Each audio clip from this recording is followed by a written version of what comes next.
नमस्कार। इन दिनों आंकड़ों और समीकरण के हिसाब से चाहे जो मजबूत दिखता हो, लेकिन चुनाव भारतीय जनता पार्टी ही जीतती है।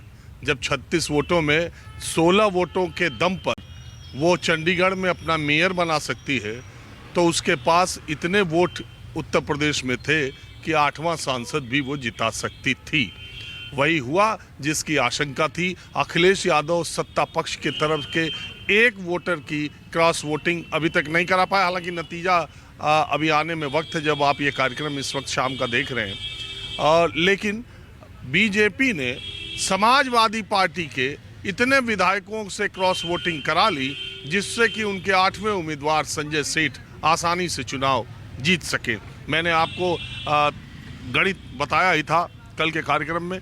तो हुआ ये कि समाजवादी पार्टी के कुछ विधायकों को वोटिंग से पहले रामलल्ला आ गए और रामलल्ला दिमाग में आ गए, कुछ की अंतरात्मा जाग गई, कुछ की प्रधानमंत्री नरेंद्र मोदी और मुख्यमंत्री योगी की कार्यशैली भाग गई, और किसी का कुछ और कारण भी रहा हो, लेकिन समाजवादी पार्टी में सेंधमारी बड़ी हुई है और बीजेपी अपने उम्मीदवार को जिताने में कामयाब हुई है। तो अब माहौल क्या है, मैं आज यहाँ दारुल सफ़ा का माहौल आज पूरे दिन चहल पहल वाला रहा। मैं आपको बता ही रहा हूँ कि अभी वोटों की गिनती हो रही है। तो ज़रा कुछ सियासी लोगों से और कुछ आम लोगों से गुफ्तगू लखनऊ की सड़कों पर, दारुल सफ़ा पर और राजनीतिक गलियारों में इसको किस तरीके से लिया जा रहा है, नेताजी बताइए।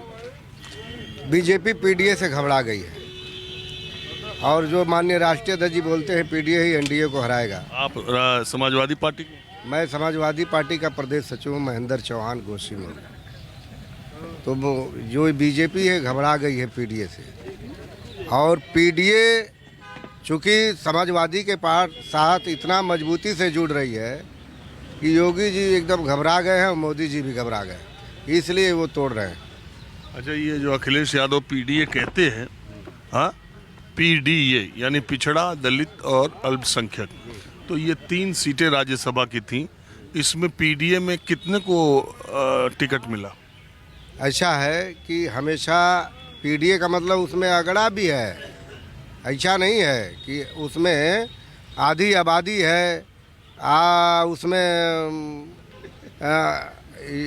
यह है, जैन है, सिख है, ईसाई है, उसमें वो कोई नहीं। इसमें राज्यसभा में जो पूरा यार पीडीए कहते हैं तो उनको एक पिछड़ा, एक दलित और एक अल्पसंख्यक टिकट देना चाहिए था ना। और उनके इन्हीं तरह के उम्मीदवारों को उतारने की वजह से बीजेपी को मौका मिला कि वो 8वां, पहली लिस्ट में बीजेपी ने केवल 7 उम्मीदवार उतारे थे, और जब इनकी लिस्ट आई है उन्होंने कहा अब काम हो जाए, संजय सेठ को लगाओ काम पर।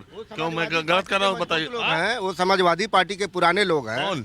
अरे चाहे आलोक रंजन भी सलाहकार रहे हैं माननीय राष्ट्रीय अध्यक्ष जी के। समाजवादी पार्टी के हैं कि वो ब्यूरोक्रेट है? ब्यूरोक्रेट नहीं है, वो हमेशा सलाह दिए हैं, वो सलाहकार रहे हैं। समाजवादी पार्टी को आगे बढ़ाने के लिए कैसे दलित पिछड़ों के ऊपर काम किया जाए, उन्होंने कानून बनाया है, कानून बनवाया है। अच्छा, आप मानते हैं कि नहीं कि अखिलेश यादव के उम्मीदवारों का गलत सिलेक्शन भी एक कारण है? नहीं, ऐसा नहीं है। नेतृत्व का निर्णय है, नेतृत्व का निर्णय सर्वमान्य होता है। आप भी सपा के? जी, आप भी समाजवादी पार्टी के हैं क्या? हाँ, नेतृत्व का निर्णय है, जो निर्णय है वो सर्वमान्य है। और इन्होंने जो कहा आधी आबादी, उसमें औरतों का भी ध्यान रखा गया है, कोई गलत निर्णय नहीं था। अरे मेरा किसी को टिकट, मेरा कोई वो नहीं, मैं सिर्फ ये कह रहा हूँ कि आप पीडीए का दिन रात नारा देते हैं, तो आप तीनों टिकटों के बंटवारे में आपने मौका दिया विपक्ष को, और दूसरी तरफ ये अब आप ये हमको बताइए कि ये 8 विधायक तो अभी ये चल दिए, ये लोकसभा चुनाव तक जाते जाते सपा में भी भगदड़ तगड़ी होने वाली क्या? इससे पीडीए मजबूत होगी, इस भगदड़ से पीडीए मजबूत होगी। कैसे? वो लोगों को आभास हो रहा है कि जिनको हमने वोट दे के विधायक बनाया वो भाग गए, तो हम अपने ही लोगों को, पीडीए के लोगों को वोट देंगे और पीडीए के लोगों को टिकट दिया जाएगा। इससे तो अच्छा हुआ है, अब राज खुल गया, लोगों की सामने आ गई नज़रिया कि किस नज़रिया के लोग हैं। ये अच्छा हुआ है, ये अच्छा हुआ है।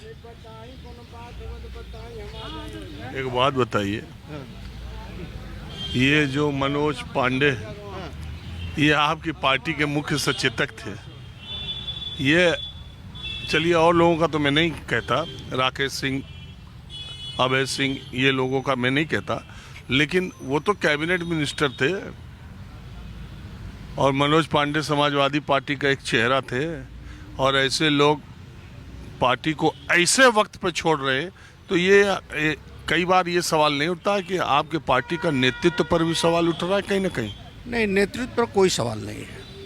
अगर कोई आदमी किसी को दगा दे के हट जाए तो उस नेतृत्व का क्या कसूर है?